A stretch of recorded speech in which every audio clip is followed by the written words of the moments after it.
जय हिंद दोस्तों, हम चर्चा कर रहे हैं संविधान की, जिसमें हमारा टॉपिक चल रहा है नागरिकता यानी सिटीजनशिप। तो सिटीजनशिप के बारे में हम विस्तृत चर्चा करेंगे और इसमें जानेंगे क्या हमारे इसमें संविधान में क्या क्या प्रावधान दिए गए हैं नागरिकता से संबंधित। तो सबसे पहले हम बात करते हैं नागरिकता की। तो नागरिकता भारतीय संविधान के भाग 2 और संविधान के अनुच्छेद 5 से 11 के बीच में इसमें हमारे संविधान में प्रावधान दिए गए हैं जो नागरिकता को दर्शाते हैं। नागरिकता से जुड़े हुए भारतीय संविधान के अनुच्छेद कितने 5 से 11 के बीच में जो प्रावधान है वो नागरिकता से जुड़े हुए हैं। अब यहाँ पे बात आती है कि नागरिकता आखिर क्या है और नागरिक क्यों है, कौन है आखिर नागरिक। तो इसके बारे में चर्चा करते हैं। तो नागरिकता राज्य और व्यक्ति के बीच संबंधों का निर्धारण करता है। मतलब जो नागरिकता है यानी सिटीजनशिप, नागरिकता राज्य और व्यक्ति के बीच संबंधों का निर्धारण करता है। मतलब व्यक्ति और राज्य के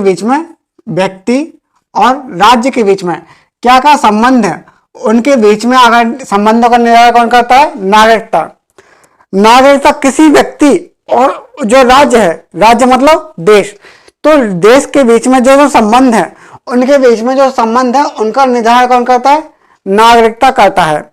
अब किसी भी देश में, जैसे भारत भी है, तो भारत में 2 प्रकार से लोग रहते हैं। 2 प्रकार के कौन कौन से? सबसे पहले रहते हैं नागरिक और विदेशी।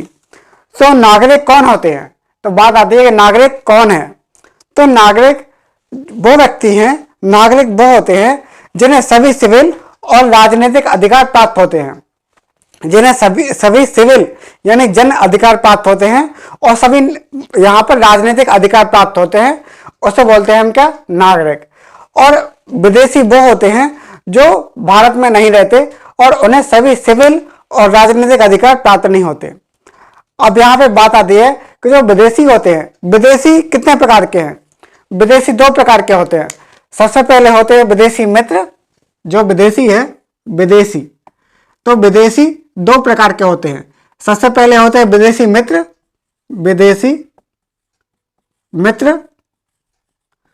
और दूसरे होते हैं क्या, विदेशी शत्रु। विदेशी मित्र और विदेशी शत्रु। तो विदेशी मित्र वो होते हैं जिनके भारत के साथ सकारात्मक संबंध है, मतलब अच्छे संबंध है, यहाँ पर लेन देन अच्छा हो रहा है, बहुत अच्छे राजनीतिक संबंध है। जबकि जो विदेशी शत्रु वो होते हैं जिनका भारत के साथ युद्ध चल रहा है, तो उनको क्या है, सभी सिविल और राजनीतिक अधिकार प्राप्त नहीं होते हैं। तो हमने देखा है नागरिकता के बारे में। अब यहाँ पर कुछ और प्रावधान भी हैं, तो हम आगे चर्चा करेंगे। तो सबसे पहले आप थोड़ा नोट कर लीजिए, नागरिकता राज्य और पहला पॉइंट लिखिए, नागरिकता राज्य और व्यक्ति के बीच संबंधों का निर्धारण करता है। नागरिकता व्यक्ति और राज्य के बीच संबंधों का निर्धारण करता है।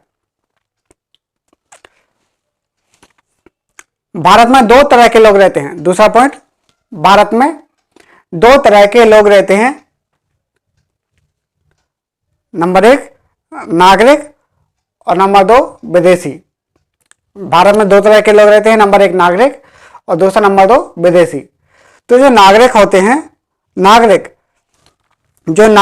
हैं किसी देश के पूर्णकालिक सदस्य होते हैं। यहां पे लिखिए दूसरा पॉइंट, नागरिक किसी भी देश के पूर्णकालिक सदस्य होते हैं। क्या? पूर्णकालिक। नागरिक किसी यहां पर पूर्णकालिक सदस्य होते हैं। पूर्णकालिक नागरिक किसी भी देश के पूर्णकालिक सदस्य होते हैं और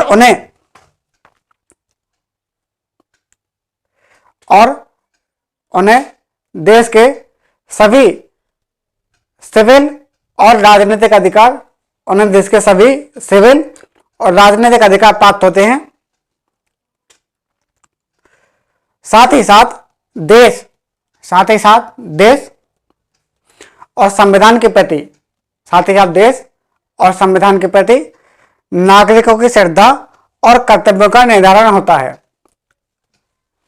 देश और संविधान के प्रति नागरिकों की श्रद्धा और कर्तव्यों का निर्धारण होता है। हमने देखा भी है नागरिक। अब जो होता है विदेशी, विदेशी क्या होते हैं? तो सबसे पहले हम बात करते हैं विदेशी की। तो दूसरी ओर जो विदेशी होते हैं, विदेशी उनको सभी सिविल और राजनीतिक अधिकार प्राप्त नहीं होते। लिखिए, जो विदेशी होते हैं किसी अन्य देश के नागरिक होते हैं। विदेशी किसी अन्य देश के नागरिक होते हैं। विदेशी किसी अन्य देश के नागरिक होते हैं और उन्हें सभी सिविल और राजनीतिक अधिकार प्राप्त नहीं होते। उन्हें सभी सिविल और राजनीतिक अधिकार प्राप्त नहीं होते। अब विदेशी दो प्रकार से होते हैं। सबसे पहले विदेशी मित्र और विदेशी शत्रु। जो विदेशी मित्र होते हैं इसके बारे में लिखिए। जो विदेशी मित्र होते हैं, विदेशी मित्र वो व्यक्ति होते हैं जिनका किसी उनके देश के साथ सकारात्मक संबंध होता है। मतलब जिस देश के वो व्यक्ति हैं उनका उनके साथ सकारात्मक संबंध होता है। और दूसरा कौन सा है? विदेशी शत्रु। ऐसे व्यक्ति होते हैं जिनका उनके देश के प्रति जो युद्ध चल रहा हो, मतलब उनके देश और भारत में क्या है, युद्ध चल रहा हो, तो उसे क्या बोलेंगे? विदेशी शत्रु। तो इनको क्या है? सिविल और राजनीतिक अधिकार प्राप्त नहीं होते। तो यहां पे लिखिए, विदेशी मित्र वो होते हैं जिनका देश के साथ सकारात्मक संबंध होता है, जबकि विदेशी शत्रु वो होते हैं जिनका भारत के साथ युद्ध चल रहा है। जिनका भारत के साथ युद्ध चल रहा है तो उसे हम क्या बोलते हैं? विदेशी शत्रु। ठीक है, अब इसके बारे में हम चर्चा करते हैं। दूसरा लिखिए, भारतीय संविधान के भाग 2 और अनुच्छेद 5 से 11, अनुच्छेद 5 से 11, अनुच्छेद 5 से 11 के बीच में भारतीय संविधान के भाग 2 और अनुच्छेद 5 से 11 के बीच में नागरिकता के बारे में प्रावधान से संबंधित है, मतलब इससे जुड़े हुए हैं। ठीक है, अब यहां पर एक नोट लिख लीजिए। नोट, नागरिक शब्द की भारतीय संविधान में कोई स्पष्ट परिभाषा नहीं है। नागरिक शब्द की भारतीय संविधान में कोई स्पष्ट परिभाषा नहीं है। जो नागरिक हैं, नागरिक शब्द की भारतीय संविधान में कोई स्पष्ट परिभाषा नहीं है। और दूसरा पॉइंट लिखिए उसी में, नोट में, कि नागरिकता संबंधी विषय संघ सूची में है। जो नागरिकता संबंधी विषय क्या है? संघ सूची में है और राज्यों को उनमें कोई अधिकार नहीं है। नागरिकता संबंधी विषय संघ सूची में है और राज्यों को उनमें कोई अधिकार नहीं है। ठीक है, तो हमने ये लिखा। अब बात आती है, हमने अभी देखा नागरिकता के बारे में कुछ बातें। अब नागरिकता के हम एक बात और बताएं। जैसे भारतीय जो नागरिक हैं, भारत में नागरिकता प्राप्त करने के लिए जन्म के आधार को प्राथमिकता दी गई है। यहाँ पे रक्त संबंधों के आधार पर नागरिकता के लिए कोई प्रावधान नहीं है। ठीक है, तो यहाँ पे लिख लीजिए, भारत में नागरिकता प्रदान करने के लिए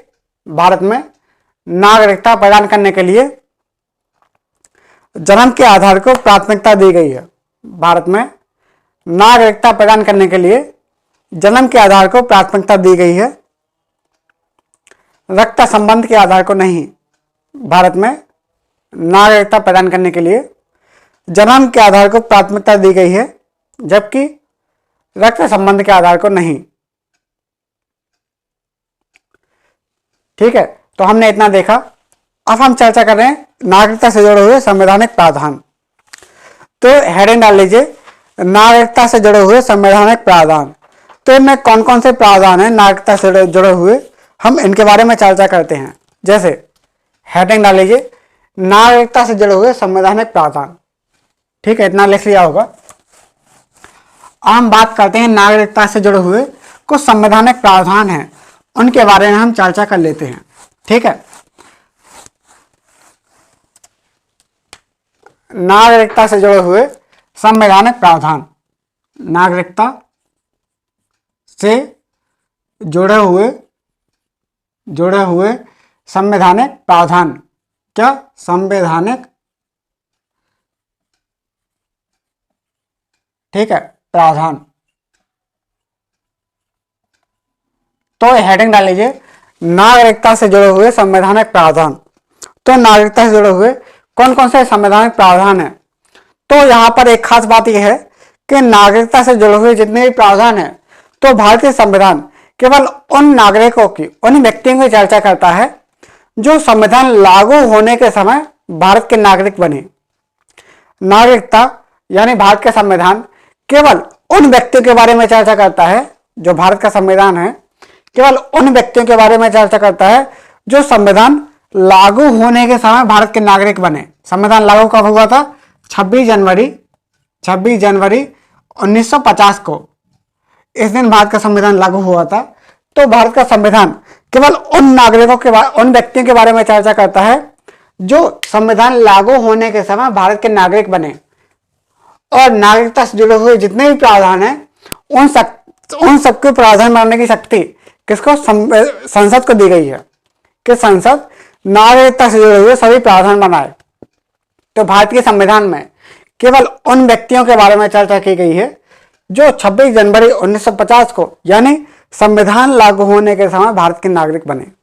ठीक है, अब यहां पे हम बात करते हैं अनुच्छेद 5 की।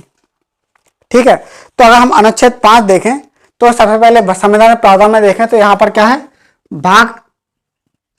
भाग 2 और अनुच्छेद 5 से 11। पहला पॉइंट लिखिए, भारतीय संविधान के भाग 2 और अनुच्छेद 5 से 11। पहला पॉइंट लिखिए, भारतीय संविधान के भाग 2 अनुच्छेद 5 से 11। भारतीय संविधान के भाग 2 और अनुच्छेद 5 से 11 तक नागरिकता के बारे में चर्चा की गई है। पहला पॉइंट लिखिए, भारतीय संविधान के भाग 2 और अनुच्छेद 5 से 11 तक नागरिकता के बारे में चर्चा की गई है।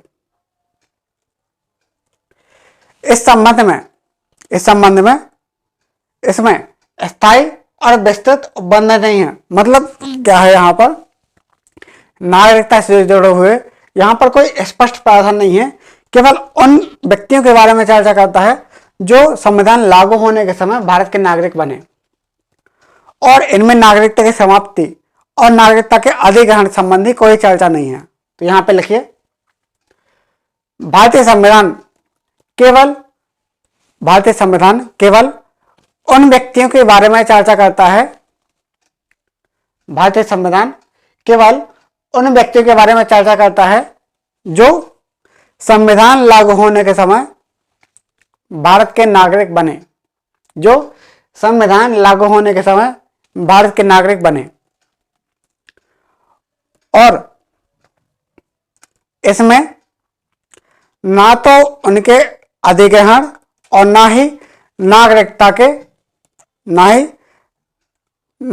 के हानि की चर्चा की गई है। भारतीय संविधान में ना तो नागरिकता के अधिग्रहण ना ही उनके हानि की चर्चा की गई है। तो हमने ये देखा नागरिकता के बारे में कुछ प्रावधान। अब लिखिए अनुच्छेद 5। तो अनुच्छेद 5 क्या बोलता है? अनुच्छेद 5 अगर देखा जाए तो अनुच्छेद 5 के बारे में देखा जाए तो ये विस्तृत प्रावधान करता है। मतलब यहां पर जन्म क्या रहा है वो बोलता है। यहां पे हेडिंग डाल लीजिए अनुच्छेद 5। तो अनुच्छेद 5 क्या बोलता है? अनुच्छेद 5 बोलता है कि वह व्यक्ति जो भारतीय मूल का है, जो भारतीय मूल का व्यक्ति है। तो सबसे पहले बात आती है कि भारतीय मूल आखिर क्या है? मतलब जो होता है ना भारतीय मूल का व्यक्ति। तो भारतीय मूल का व्यक्ति क्या है? तो वह व्यक्ति जिसका जन्म, जिसका खुद और उसके पेरेंट्स का जन्म अनडिवाइडेड इंडिया में हुआ हो। मतलब सबसे पहले बात करती है भारतीय मूल का व्यक्ति। भारतीय मूल का व्यक्ति, हम चर्चा करते हैं भारतीय मूल का व्यक्ति। तो आखिर भारतीय मूल का व्यक्ति क्या होता है? तो वह व्यक्ति जिसका जन्म, वह व्यक्ति जो खुद या उसके माता पिता का जन्म अनडिवाइडेड इंडिया यानी अविभाजित भारत में हुआ हो, वह व्यक्ति जिसका जन्म खुद या फिर उसके माता पिता का जन्म अविभाजित भारत में हुआ हो, मतलब वह व्यक्ति जो खुद या उसके माता पिता, वह व्यक्ति जो खुद या उसके माता पिता का जन्म अविभाजित भारत में हुआ हो। अविभाजित भारत मतलब जो भारत शासन अधिनियम 1935 था, अधिनियम 1935 के अधिनियम के तहत जो भारत था उसमें हुआ हो, अधिनियम के तहत भारत में कहां पर अविभाजित भारत है 1935 के अधिनियम, उसके अनुसार जो भारत था उसमें हुआ हो। तो लिखिए भारतीय मूल का व्यक्ति, हेडिंग डाल लीजिए भारतीय मूल का व्यक्ति। तो भारतीय मूल का व्यक्ति वो होता है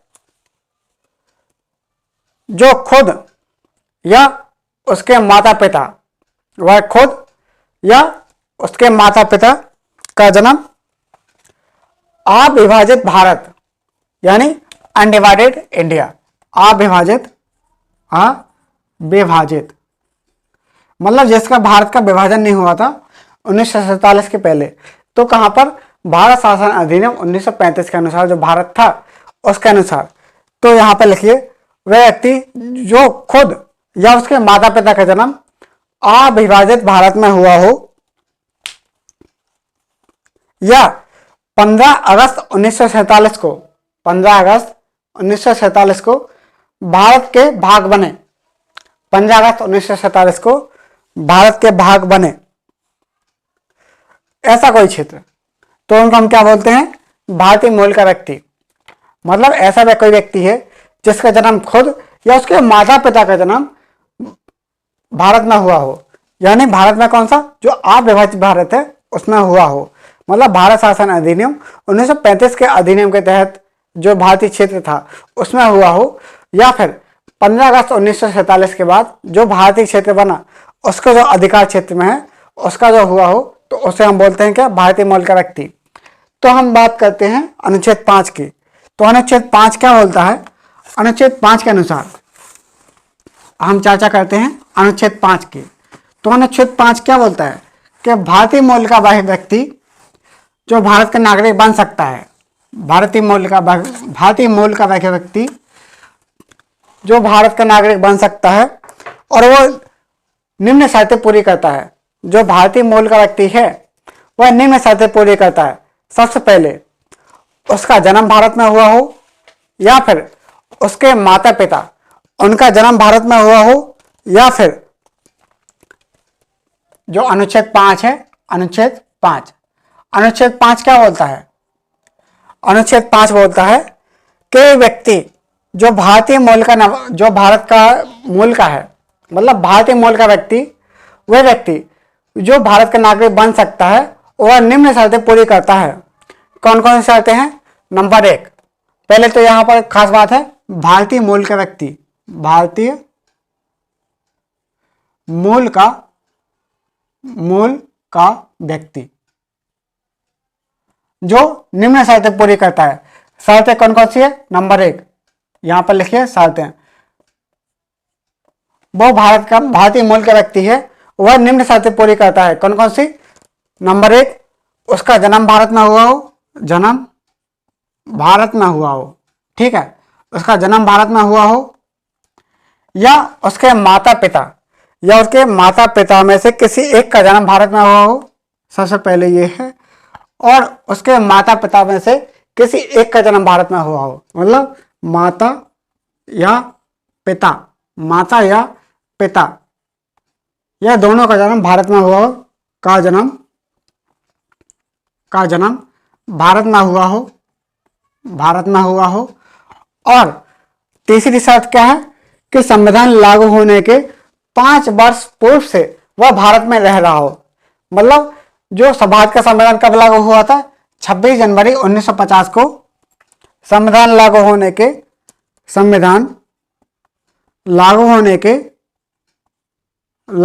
के 5 वर्ष पूर्व भारत में रह रहा हो, 5 वर्ष पूर्व से भारत में रह रहा हो, तो उसे हम क्या बोलते हैं, उसे हम नागरिकता प्रदान कर सकते हैं, उसे हम नागरिकता दे सकते हैं। कौन? भारत की सरकार यानी संसद। ठीक है, तो यहाँ पर क्या है, जन्म क्या है, भारत में हुआ हो, या उसके माता पिता का जन्म भारत में हुआ हो, या फिर संविधान लागू होने के 5 वर्ष पूर्व से, मतलब हमारा संविधान कब लागू हुआ था, 26 जनवरी 1950 को। तो संविधान लागू होने के 5 वर्ष पहले, 50 से 5 वर्ष कम किया तो कितना हुआ, 1945 से जो भारत में रह रहा हो उसको भारत की नागरिकता दी जा सकती है। ठीक है, तो हमने देखा अनुच्छेद 5। हमने क्या देखा? अनुच्छेद 5। अनुच्छेद 5 क्या बोलता है कि वह व्यक्ति जो भारतीय मूल का है, वह व्यक्ति जो भारतीय मूल का है, तो वह निम्न शर्तें पूरी करता है। कौन कौन सी शर्तें?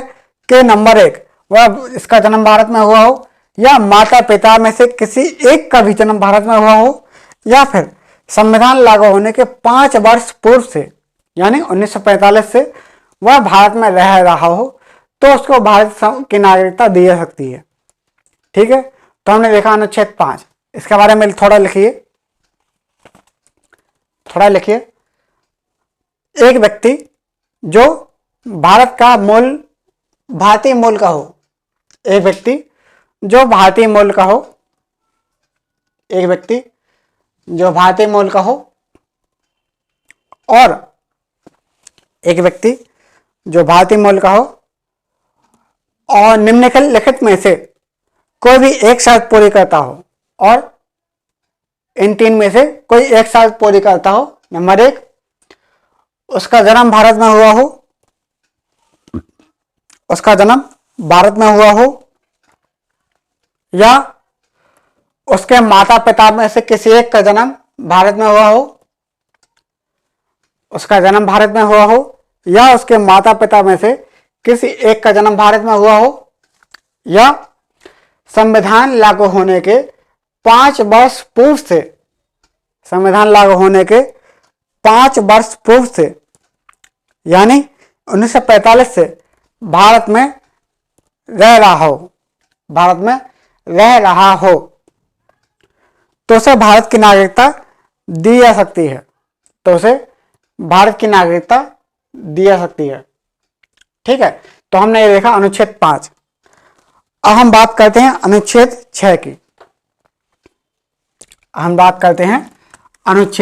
6 की। इतना तो लग गया होगा, तो इसके आप प्रॉपर नोट्स बनाते रहिए और इसको बाकायदा लिखिए।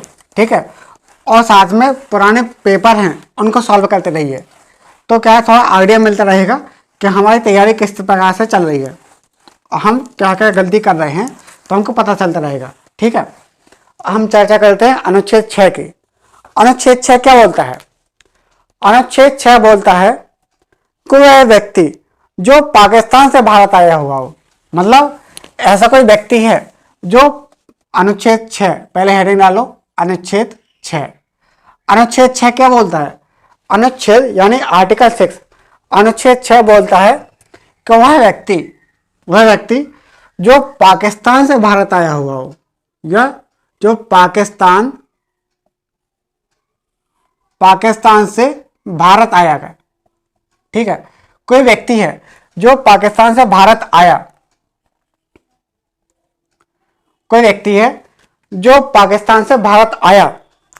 और निम्न शर्तें पूरी करता है।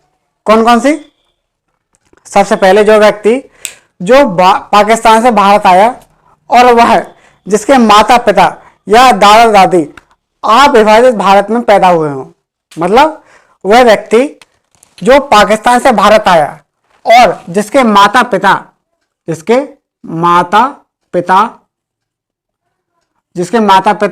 या दादा दादी, वह व्यक्ति जो पाकिस्तान से भारत तो आ गया और जिसके माता पिता या दादा दादी इनका जन्म भारत में हुआ हो, किसमें? अविभाजित भारत में हुआ हो, जिसका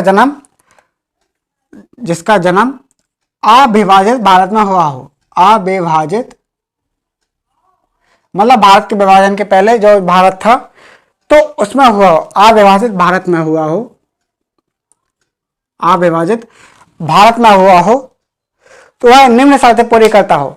कौन कौन शर्तें? सबसे पहले तो वह 19 जुलाई 1948 के पूर्व आया हो, वह 19 जुलाई 1948 के पहले आया हो, या फिर यदि वह व्यक्ति 19 जुलाई 1948 के बाद आया तो उसको 6 आवेदन देने के पहले 6 माह पहले से आवेदन देने के पहले 6 माह तक भारत में वैध तरीके से रहना पड़ेगा। मतलब जब भी वो पंजीकरण हेतु आवेदन दे रहा है उसके पहले उसको 6 माह तक यहाँ पर भारत में रहना पड़ेगा। उसके बाद पंजीकरण के लिए आवेदन दे सकता है। ठीक है, तो यहाँ पर हमने क्या देखा? अनुच्छेद 6। अनुच्छेद 6 क्या बोलता है? कि वह व्यक्ति जो पाकिस्तान से भारत आया हुआ हो और जिसके माता पिता या दादा दादी का जन्म भारत में किसमें? अविभाजित भारत में हुआ हो और वह निम्न शर्तें पूरी करता हो। शर्तें कौन कौन सी है? सबसे पहले शर्तें कौन कौन सी है? शर्तें ये हैं कि सबसे पहले वो 19 जुलाई 1948 के पूर्व आया हो, या फिर यदि 19 जुलाई 1948 के बाद आता है तो उसको पंजीकरण आवेदन के पहले 6 माह तक भारत में वैध तरीके से रहना होगा। मतलब कानूनी तरीके से उसको रहना होगा, तभी उसको भारत में नागरिकता दी जा सकती है। तो हमने देखा अनुच्छेद 6। तो अनुच्छेद 6 के बारे में लिखिए। अनुच्छेद 6, एक व्यक्ति, अनुच्छेद 6 लिखिए, एक व्यक्ति जो पाकिस्तान से भारत आया हुआ हो, एक व्यक्ति जो पाकिस्तान से भारत आया हो, एक व्यक्ति जो पाकिस्तान से भारत आया हो और यदि उसके माता पिता या दादा दादी, यदि उसके माता पिता या दादा दादी का जन्म अविभाजित भारत में हुआ हो, मतलब भारत के विभाजन के पहले यदि उनका जन्म अविभाजित भारत में हुआ हो और वह निम्न दो में से कोई एक शर्त पूरी करता हो, निम्न दो में से कोई एक शर्त पूरी करता हो, मतलब यदि कोई व्यक्ति है जो पाकिस्तान से भारत आया और जिनके माता पिता या दादा दादी का जन्म अविभाजित भारत में हुआ हो तो उसको नागरिकता दी जा सकती है यदि वह 2 शर्तें पूरी करता हो। नंबर 1 लिखिए, नंबर एक, यदि वह 19 जुलाई 1948 के पहले भारत आया हो, यदि वह 19 जुलाई 1948 के पहले भारत आया हुआ हो। नंबर 2, या फिर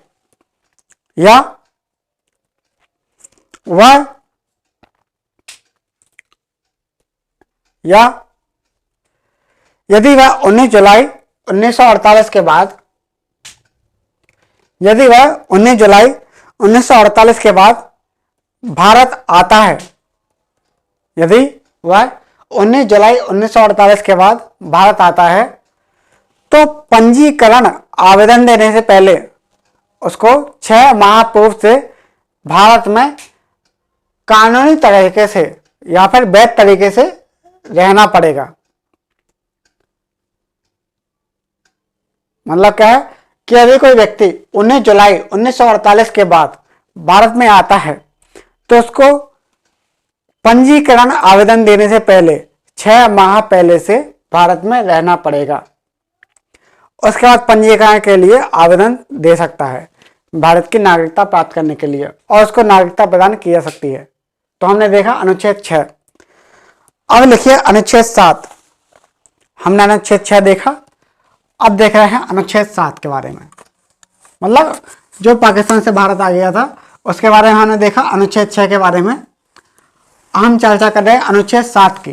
तो हेडिंग डाल लीजिए अनुच्छेद 7। अनुच्छेद 7 क्या है और क्या बोलता है, हम इसके बारे में देखते हैं। तो हेडिंग डाल लीजिए अनुच्छेद 7। अनुच्छेद 7 क्या है, हम इसके बारे में चर्चा करते हैं। तो सबसे पहले बात आती है कि अनुच्छेद 7 क्या बोलता है। अनुच्छेद 7 बोलता है कि एक व्यक्ति है जो 1 मार्च 1947 के बाद, 1 मार्च कब, 1 मार्च, एक व्यक्ति जो 1 मार्च 1947 के बाद, एक व्यक्ति जो 1 मार्च 1947 के बाद भारत से पाकिस्तान चला गया, भारत से पाकिस्तान चला गया, लेकिन वह पाकिस्तान से भारत लौट आया। मतलब सबसे पहले वो क्या हुआ, 1 मार्च 1947 के बाद वह पाकिस्तान चला गया, वहां पर देखा अरे ये कहाँ पे आ गए, ये तो नरक में आ गए, यहाँ पर हमारे पास बहुत जुल्म हो रहा है, चलो चलो चलो चलो, मतलब यहाँ से क्या तुरंत भारत आ गया। मतलब और पाकिस्तान से कहाँ आ गया, भारत आ गया, भारत लौट के आ गया, मतलब लौट के बुद्धू घर को आए। क्या है, एक व्यक्ति है, कोई व्यक्ति है जो भारत से पाकिस्तान चला गया, कब, 1 मार्च 1947 के बाद, लेकिन वह पाकिस्तान से भारत आ गया, पाकिस्तान से भारत वापस आ गया, पाकिस्तान से भारत वापस आ गया, कब, 1 मार्च 1947 के बाद। 1 मार्च 1947 के बाद कोई व्यक्ति जो भारत से पाकिस्तान चला गया, लेकिन पाकिस्तान में वहां पे देखा कि अरे हमारे साथ तो बहुत जुल्म हो रहा है, हम कहाँ पे आ गए, हम नमक पे आ गए हैं, चलो चलो चलो वापस चलते हैं। तो वहां से क्या हुआ, ये पाकिस्तान से भारत आ गया, वापस आ गया, तो उसको भारत की नागरिकता दी जा सकती है यदि आवेदन देने के बाद उसने 6 माह भारत में रुकना पड़ेगा। मतलब पंजीकरण आवेदन देने के बाद उसको 6 माह भारत में रुकना पड़ेगा। ठीक है, तो यहां पे लिख लीजिए, यहां पे लिख लीजिए पंजीकरण, हाँ अनुच्छेद 7, अनुच्छेद 7 लिख लीजिए। एक व्यक्ति जो 1 मार्च 1947 के बाद, एक व्यक्ति जो 1 मार्च 1947 के बाद, एक व्यक्ति जो 1 मार्च 1947 के बाद भारत से पाकिस्तान गया, एक व्यक्ति जो 1 मार्च 1947 के बाद भारत से पाकिस्तान गया, लेकिन एक व्यक्ति जो 1 मार्च 1947 के बाद भारत से पाकिस्तान गया, लेकिन बाद में फिर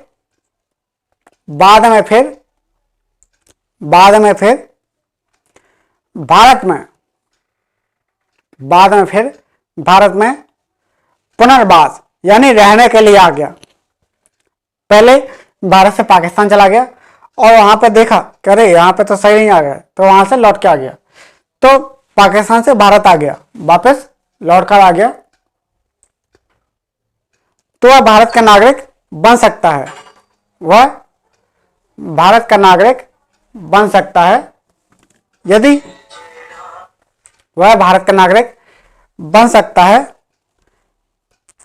यदि उसे, लेकिन उसे पंजीकरण आवेदन देने के बाद 6 माह तक भारत में रहना पड़ेगा। उसे पंजीकरण आवेदन देने के बाद 6 माह तक भारत में रहना पड़ेगा। ठीक है, तो हमने देखा अनुच्छेद 7। अब बात करते हैं अनुच्छेद 8 की। अनुच्छेद 8 क्या बोलता है?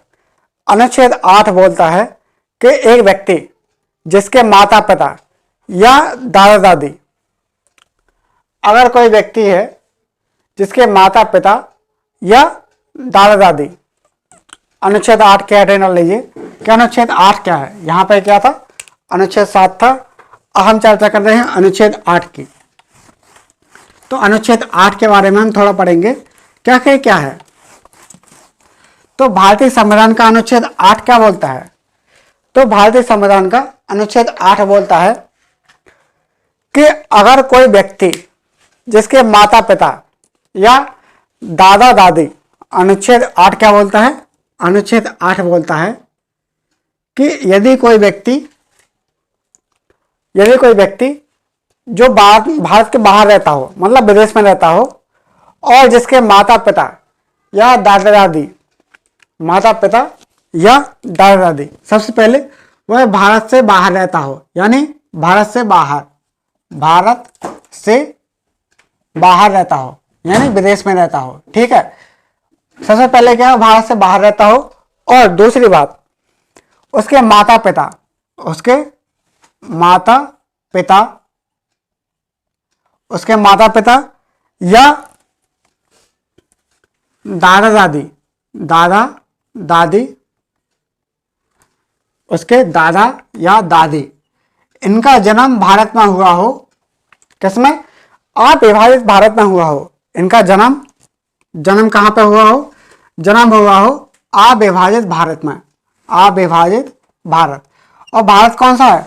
भारत वो है जो भारत शासन अधिनियम 1935 के तहत जो भारत था उसके अनुसार अगर भारत में हुआ हो तो उसको नागरिकता प्रदान की जा सकती है, जब उसको पंजीकरण के द्वारा उसको नागरिकता प्रदान की जा सकती है। ठीक है, तो यहां पर थोड़ा लिखिए अनुच्छेद 8। अनुच्छेद 8 क्या बोलता है कि एक व्यक्ति, अनुच्छेद 8 बोलता है कि एक व्यक्ति जिसके माता पिता या दादा दादी, जिसके माता पिता या दादा दादी अविभाजित भारत में पैदा हुए हों, जिसके माता पिता या दादा दादी अविभाजित भारत में पैदा हुए हों, लेकिन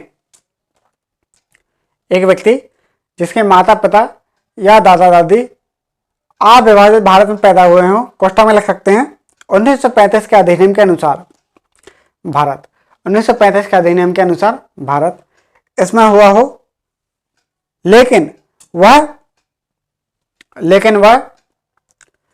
भारत के बाहर रह रहा हो, लेकिन वह भारत के बाहर रह रहा हो तो पंजीकरण द्वारा भारत की नागरिकता प्राप्त कर सकता है। तो पंजीकरण के द्वारा यानी बाय रजिस्ट्रेशन के द्वारा वह भारत की नागरिकता प्राप्त कर सकता है। पंजीकरण, तो पंजीकरण के द्वारा वह भारत की नागरिकता प्राप्त कर सकता है। तो हमने देखा अनुच्छेद 8, अनुच्छेद 8।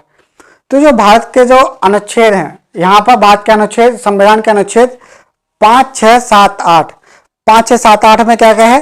5, 6, 7, 8 में वो यह बोलता है कि अगर कोई व्यक्ति जिसका जन्म भारत में हुआ हो या फिर जो पाकिस्तान से भारत आया, जो भारत से पाकिस्तान चला गया और वहां से जो भारत आया, और कोई व्यक्ति जो विदेश में रहता है वो भी नागरिकता प्राप्त कर सकता है पंजीकरण के द्वारा। ठीक है, तो ये क्या है, भारतीय संविधान के अनुच्छेद 5 से 8 के बारे में हमने जान लिया। हम चर्चा करते हैं अनुच्छेद 9 की। अनुच्छेद 9 क्या बोलता है? अनुच्छेद 9 बोलता है त्याग। अनुच्छेद 9 किसके बारे में चर्चा करता है? त्याग के बारे में, कि नागरिकता किस प्रकार से चली जाएगी, मतलब किस प्रकार से नागरिकता का त्याग हो सकता है, किस प्रकार से नागरिकता जा सकती है। अनुच्छेद 9 क्या बोलता है? अनुच्छेद 9 क्या बोलता है हम देख सकते हैं, जैसे हेडिंग डाल लीजिए अनुच्छेद 9। अनुच्छेद 9 क्या बोलता है? अनुच्छेद बोलता है 9, इसको हम त्याग के अनुसार देख सकते हैं। क्या? त्याग। याद करने के लिए हम त्याग ध्यान रख सकते हैं। तो अनुच्छेद 9 यह बोलता है कि वह व्यक्ति भारत का नागरिक नहीं होगा जो स्वेच्छा से किसी अन्य देश की नागरिकता ग्रहण करता है। मतलब वह व्यक्ति भारत का नागरिक नहीं होगा जो स्वेच्छा से बिना किसी दबाव के अपनी इच्छा के अनुसार किसी अन्य देश की नागरिकता ग्रहण करता है, मतलब किसी अन्य देश की नागरिकता प्राप्त करता है बिना किसी दबाव के। मतलब वहां पर किसी को कोई दबाव नहीं आ रहा है, मतलब किसी चाकू दिखा के या बंदूक दिखा के उससे नहीं बोला कि यहाँ की नागरिकता ग्रहण कर लो। मतलब स्वेच्छा से अगर वह किसी अन्य देश की नागरिकता ग्रहण करता है तो उसके भारत की नागरिकता स्वतः ही चली जाएगी। अगर जिसने किसी अन्य देश की नागरिकता एक्सेप्ट करी हो, मतलब वहां की नागरिकता ग्रहण करी हो, तो उसकी नागरिकता स्वतः ही चली जाएगी। तो ये क्या हो जाएगा? भारतीय संविधान का अनुच्छेद 9। यहां पर लिखिए भारतीय संविधान का अनुच्छेद 9, हेडिंग डाल लीजिए कि वह व्यक्ति भारत का नागरिक नहीं होगा या वह व्यक्ति भारत का नागरिक नहीं होगा या भारत का नागरिक नहीं माना जाएगा, कि वह व्यक्ति भारत का नागरिक नहीं होगा या नागरिक नहीं माना जाएगा जो स्वेच्छा से किसी अन्य देश की नागरिकता ग्रहण करता है, जो स्वेच्छा से किसी अन्य देश की नागरिकता ग्रहण करता है। तो हमने देखा अनुच्छेद 9। हम चर्चा करते हैं अनुच्छेद 10 की। तो भारतीय संविधान का अनुच्छेद 10 क्या बोलता है? जो भारतीय संविधान का अनुच्छेद 10 ये चर्चा करता है, हेडिंग डाल लीजिए अनुच्छेद 10। अनुच्छेद 10, अनुच्छेद 10 क्या बोलता है? भारतीय संविधान का अनुच्छेद 10 बोलता है कि प्रत्येक व्यक्ति जो भारत का नागरिक है, प्रत्येक व्यक्ति जो भारत का नागरिक है या नागरिक समझा जाता है, वह व्यक्ति जो भारत का नागरिक है या समझा जाता है, वह ऐसा नागरिक बना रह सकता है यदि इस प्रकार का कानून या विधि संसद बनाए, कि यदि कोई व्यक्ति भारत का नागरिक है या भारत का नागरिक समझा जाता है तो भारत का नागरिक बना रह सकता है यदि संसद इस प्रकार का कोई कानून बनाए, यदि संसद इस प्रकार का कोई कानून बनाए। ठीक है, तो हमने देखा अनुच्छेद 9। अनुच्छेद 9 क्या अनुच्छेद 10, अनुच्छेद 10 क्या बोलता है कि वह व्यक्ति जो भारत का नागरिक है या भारत का नागरिक समझा जाता है तो वह भारत का नागरिक बना रह सकता है यदि इस संसद इस प्रकार का कोई कानून बनाए। तो लिखिए अनुच्छेद 10, अनुच्छेद 10, प्रत्येक व्यक्ति जो भारत का नागरिक है, प्रत्येक व्यक्ति जो भारत का नागरिक है या समझा जाता है, प्रत्येक व्यक्ति जो भारत का नागरिक है या समझा जाता है, समझा जाता है, वह ऐसा नागरिक बना रह सकता है, वह भारत का नागरिक बना रह सकता है यदि संसद इस प्रकार की कोई विधि बनाए, इस प्रकार की कोई विधि बनाए। प्रत्येक व्यक्ति जो भारत में का नागरिक है या नागरिक समझा जाता है, वह भारत में नागरिक बना रह सकता है यदि इस प्रकार की कोई विधि संसद बनाए। ठीक है, तो हमने देखा अनुच्छेद 9। अब चर्चा करते हैं अनुच्छेद 10 देखा हमने, सॉरी अनुच्छेद 10। अब चर्चा करते हैं अनुच्छेद 11 की। तो अनुच्छेद 11 ये क्या बोलता है? हेडिंग डाल लीजिए अनुच्छेद 11। तो अनुच्छेद 11 क्या बोलता है? अनुच्छेद 11 बोलता है, अनुच्छेद 11, अनुच्छेद 11 बोलता है कि भारत की संसद को यह अधिकार है कि नागरिकता के अर्जन, नागरिकता के अर्जन और समाप्ति तथा नागरिकता से संबंधित जो अन्य प्रावधान है वो उनसे जुड़े हुए कानून बनाए। मतलब संसद को भारत में, जैसे हमारे संविधान में केवल नागरिकता की इतनी चर्चा है जो भारत के संविधान लागू होने के समय भारत के नागरिक बने, लेकिन संसद को यह अधिकार है, लेकिन संसद को यहाँ पर भारत के संविधान में इसकी चर्चा नहीं करी गई है कि किसी व्यक्ति की नागरिकता किस प्रकार से प्राप्त करेगा या उसकी नागरिकता समाप्त कैसे होगी, इसके बारे में चर्चा नहीं करता है। तो यह भारत के संविधान में संसद को यह अधिकार दिया गया है, संसद को उसने यह अधिकार दिया है कि संसद इस प्रकार का कोई कानून बनाए जो नागरिकता के अधिग्रहण या उसकी समाप्ति या उसकी हानि इनके बारे में या नागरिकता से जुड़े हुए जितने भी प्रावधान है उन सभी के बारे में जो प्रावधान है वो उनको बनाए और कानून वगैरह बनाए। ठीक है, तो इसके बारे में संसद को यह अधिकार देता है कि नागरिकता से जुड़े हुए अन्य प्रावधान बनाए या सभी प्रकार से कानून बनाए। ठीक है, तो यहाँ पे थोड़ा नोट कर लीजिए अनुच्छेद 11। अनुच्छेद 11 के अनुसार, अनुच्छेद 11 के अनुसार संसद को यह अधिकार है, अनुच्छेद 11 के अनुसार संसद को यह अधिकार है कि वह संसद को यह अधिकार है कि वह नागरिकता के अर्जन और समाप्ति, संसद को यह अधिकार है कि वह नागरिकता के अर्जन और समाप्ति तथा अनुच्छेद 11 के अनुसार संसद को यह अधिकार है कि वह नागरिकता के अर्जन और समाप्ति तथा नागरिकता से जुड़े हुए अन्य सभी विषयों के संबंध में प्रावधान बनाए। अनुच्छेद 11 के अनुसार संसद को यह अधिकार है कि वह नागरिकता के अर्जन और समाप्ति तथा उससे संबंधित अन्य सभी प्रावधान बनाए। तो यह हमने देखा अनुच्छेद 11। हमने क्या देखा? अनुच्छेद 11। तो यहां तक हमने अनुच्छेद 11 तक हमने चर्चा की गई है। और यहां पर हमने देखा कि जैसे संसद को यह अधिकार है कि नागरिकता के अर्जन या उनकी समाप्ति, और नागरिकता से जुड़े हुए अन्य सभी प्रावधान बनाए। जैसा कि हम जानते हैं कि भारत के संविधान में केवल उन व्यक्ति के बारे में चर्चा की गई है जो भारत के संविधान लागू होने के समय भारत के नागरिक थे, लेकिन उसके बाद नागरिकता किस प्रकार से प्राप्त होगी इसके बारे में भारतीय संविधान में कोई चर्चा नहीं की गई है। तो इसको हम जानेंगे। तो इसके लिए भारतीय संसद ने एक अधिनियम बनाया, नागरिकता अधिनियम 1955। भारतीय संसद ने एक अधिनियम बनाया, जैसे भारत के संसद को अधिकार है कि भारत की जो नागरिक हैं या फिर नागरिकता प्राप्त करने के लिए जो उपबंध हैं या उनकी समाप्ति के बारे में कोई कानून बनाए, तो संसद को यह अधिकार है। तो भारतीय संसद ने एक अधिनियम बनाया, क्या? नागरिकता अधिनियम 1955। नागरिकता अधिनियम